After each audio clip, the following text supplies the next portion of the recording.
জীবন ভর আমি হাদিস নিয়ে কি করলাম, কাজ করলাম, গবেষণা করলাম, কত কাজ করলাম, আমি তো সেই মজা পাই নাই। এখন মরুভূমির বইয়ের মধ্যে, বালির মধ্যে সেই মজা পাই। এইখানে এসে আমি রন্ধ্রের কথা রুজু দেখছি। এগুলো তো আগে আমার জানা ছিল, কিন্তু এগুলো আমার কি জানা পর্যন্ত ছিল। আমি নিজে এগুলো কি বাস্তবে দেখা দেখি নাই, কিন্তু শেষ জীবনে এখন দেখতেছি এগুলো। তাহলে জিকিরের লাইন, সুলুকের লাইনটাই এমন যে একজন আলেমকে যে যতটুকু জানে, আলেমকে ধরে হাতে ধরে এই স্তরগুলো পাস করে দেয়। আপনি যখনই শুরু করবেন, কেউ শুরু না করে বলছেন, যারা শুরু করছেন মেহরবানি কি করেন না, বন্ধ করেন না। বন্ধ যারা করে ফেলছি কোনো কারণে, তারা আবার তওবা করে নতুন করে শুরু করে দিই। যদি শুরুই না করি, তাহলে আমি ওই মালুমাতের মধ্যে বসে থাকবো। মালুমাত ওয়ালা কিনা, আলেম না।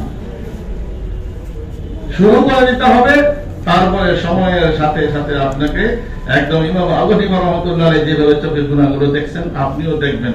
প্রতিদিন অ্যাকাউন্টে কত জমা হইতেছে, কত যোগ হইতেছে, আর কত বিয়ে হইতেছে গুনাহ।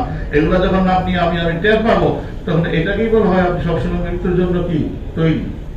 আমার হিসাব কি, আমদানি কত, আয় কত, ব্যয় কত, প্রতিদিন আমার সামনে। এই লোক কি কোনো সময় কি করবে না, ব্যবসায় লস খাবে না। আপনি আর আমি আমার ইমানের দৌলত, যারা আমরা ইলমের লাইনে সামান্যতম মেহনত করার সুযোগ পাইছি, তৌফিক আল্লাহ দিয়েছেন, আমরা মালুমাতের স্তরে বসে না থাকি, আমরা নিজেকে ওই জায়গায় নিয়ে যাই যেই জায়গায় গেলে ইন্নামা ইয়াখশাল্লাহ মিন ইবাদিহিল উলামা ইতলাক আমার উপরে হবে।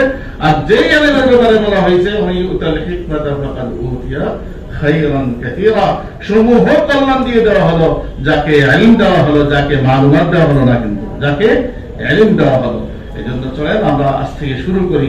যে সমস্ত দাওয়া হাদিস ফারিদিন আমাদের প্রজালারা আছেন, ভাইরা আছেন, যে সমস্ত মাশায়েখ আছেন, মুজি মুরব্বিরা আছেন, যে আজকে থেকেই শুরু করি। সুলুকের লাইনে যিনি চলা শুরু করবেন, মান সারা আলা তারবি ওয়াসা, যিনি পত্রিতে উঠে যাবেন, ট্র্যাকে উঠে যাবেন, সে একসময় কি করবে, রাস্তায় উঠে গেছে তো একসময় পৌঁছবে। আগে আর পরে যদি রাস্তায় না উঠি, নিজেকে যদি মালুমাতের শুধু জ্ঞানের আমি খুব জ্ঞানী ওই জ্ঞানের গরিমা নিয়েই কি অহমিকা নিয়ে কাটাই দিই, তাহলে এই জীবনে আমার মধ্যে ওই আয়াতের ইতলাক হবে না। সমূহ কল্যাণ পাইতে হলে ভাই আমাদেরকে লাইনে উঠতে হবে। এই লাইনে শুরু করে দিলে একদিনে কেউ আগে আর কেউ পিছে ইনশাআল্লাহ মঞ্জিলে মকসুদে পৌঁছতে পারবো।